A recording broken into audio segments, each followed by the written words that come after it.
Hi! Today I'll show you how to easily remove and replace the ear pad cushions on the Razer BlackShark V2 Pro wireless headset.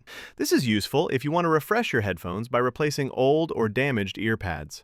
To remove the ear pads, you'll need a flat tool. Insert it between the ear pad and the headphone housing, then carefully pry the ear pad away from the headset. Do this in several spots until the ear pad comes off. The pads are held in place by a few plastic hooks. Then, repeat the same process for the other ear pad.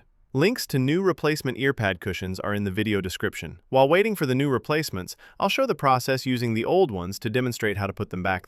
Both ear pads are identical, so it doesn't matter which one goes on which side. Simply align the pad's pins with the holes on the headphone, then press around the pad in several spots until you hear a clicking sound. This means the ear pad is locked in place. And that's it!